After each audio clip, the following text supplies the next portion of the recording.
स्वाभिमानी शेतकरी संघटनेचे नेते राजू शेट्टी यांची येरवडा जेलमधून 4 दिवसानंतर सुटका झालेली आहे. ऐन दिवाळीमध्ये त्यांना जेलमध्ये राहावं लागलं. आपल्या सोबत राजू शेट्टी आहेत. स्वागत आहे तुमचं. ऐन दिवाळीमध्ये तुम्हाला 4 दिवस जेलमध्ये राहावं लागलं. तुम्ही म्हणाला होतात की 2 जे शहीद झालेले आहेत, आत्मक्लेश म्हणून मी आतमध्ये जाणार आहे. आता तुमची सुटका झालेली आहे, परंतु सशर्त जामीन तुम्हाला बंदी केलेली आहे. पुणे जिल्ह्यामधल्या 3 तालुक्यात तुम्ही जाऊ शकत नाही. सदाभाऊ खोत यांना 2 जिल्ह्यामध्ये बंदी केलेली आहे.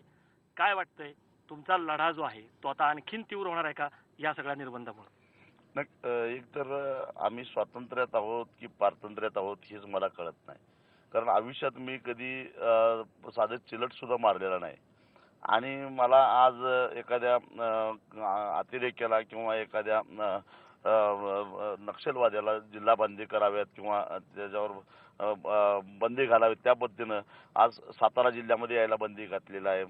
सोलापूर जिल्ह्यामध्ये यायला बंदी घातलेली आहे. दौंड, बारामती आणि इंदापूर जिल्ह्यामध्ये यायला बंदी घातलेली आहे. घटनेनं मला काही मूलभूत अधिकार दिलेले आहेत का नाही? या देशाचा सर्वोच्च सभागृहाचा मी एक सन्माननीय सदस्य आहे. माझ्याबरोबर प्रक्षोभक वक्तव्य केल्याबद्दल अजूनही गुन्हा दाखल झालेला नाही.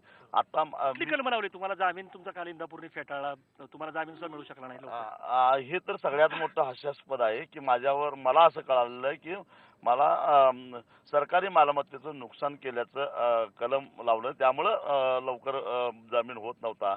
वास्तविक पाहता आंदोलन चिघळलं सकाळी 11 नंतर आणि 12 तारखेला पहाटे 4 वाजता मला अटक केलेलं होतं, पोलिसांनी ताब्यात घेतलेलं होतं.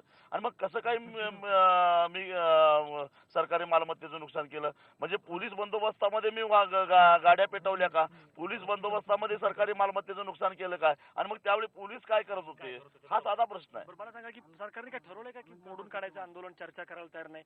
सरकार आता म्हणतंय, पृथ्वीराज चव्हाण असतील, शरद पवार असतील, की हा प्रश्न कारखानदार आणि शेतकऱ्यांचा आहे.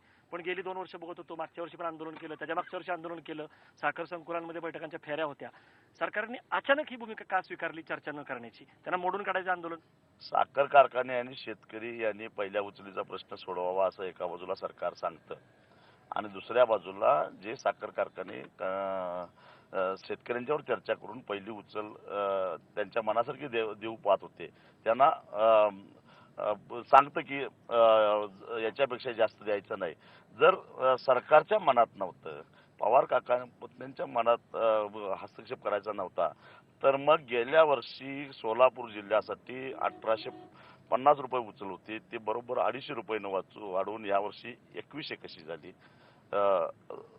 आणि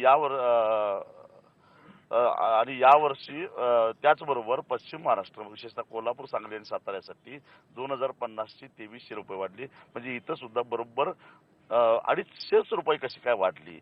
याच्या पाठीमागचं रहस्य काय? आणि हा आदेश देणारे कोण होते?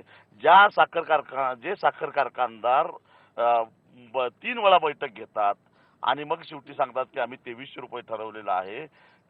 त्याच्या आधी हेच साखर कारखानदार मला फोन करतात आणि सांगतात की आम्ही 2600 रुपयेपर्यंत द्यायला तयार आहे, 2500 पर्यंत द्यायला तयार आहे, तुम्ही जरा सरकारबरोबर बोला, सरकारची परवानगी मिळायला पाहिजे. ह्याच्या पाठीमागचं रहस्य काय?